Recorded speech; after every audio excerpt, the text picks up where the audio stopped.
At muling magbabalik ang inyong cooking in a series. So ayan, may bago siyang pakulo. Naglagay siya dyan ng isda na bangus ata yan. Tapos lagyan niya ng kumukulong mantika. At tapos ay inilagay niya sa kulay pink na lagyan. At ayan na nga, keneme, dinorog niya. So, diba, pati tinik, ay charis. Tinanggal yung tinik. Tapos ayan, pinong-pino na. At tapos kinamay nang hindi siya naguhugas ng kamay.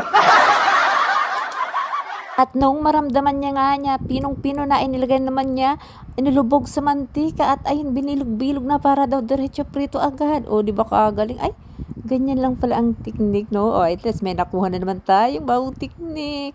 So, tapos, ano kaya yun? Inilagay niya sa dahon ng saging, tapos, iprinito. O, siya. Inalis din naman yung dahon. O, diba? Parang siyang kikiam. At nung maprito niya, ay hinati-hati niya ng maliliit. At tapos, hindi naman pantay-pantay yung paghahati, charis. Sinalagay siya dyan ng onion. Tapos, inilagay niya ulit yung hilaw. Tapos, ayan, kinamay niya ulit, nilagyan ng itlog at harina. Ano ba yun? Bakit mo paprinito kung gaganyanin mo rin naman? O siya, ate, wag ka magalit ha, charis. At mekos-mekos niya ulit at sa tadtara naman, magtatadad siya ng itlog. O diba, may bago na naman tayong natutunan dito mga kainday, mga kamaris. So, ang galing talaga. Hindi na lang binati dyan. Tapos, may ano siya dyan, chips ata yan. O siya, sige, ganyan pala ang pagbubukas niya. Tapos, inilagay niya na naman sa kulay, pula na lalagyan. Ay, hindi pala, lumpia wrapper pala siya.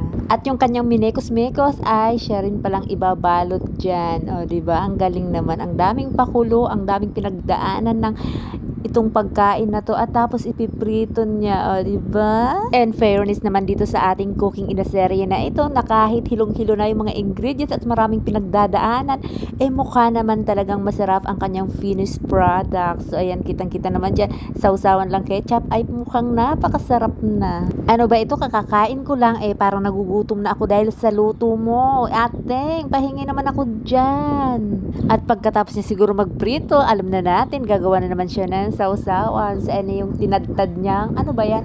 Carrots, celery ata yun, at napakaraming sibuyas.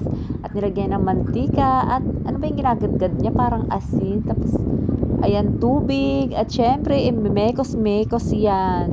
At ayan na, kainan na naman tayo dyan. At sana may natutunan tayo dito sa pagluluto ng ating cooking in a serie. Thank you guys!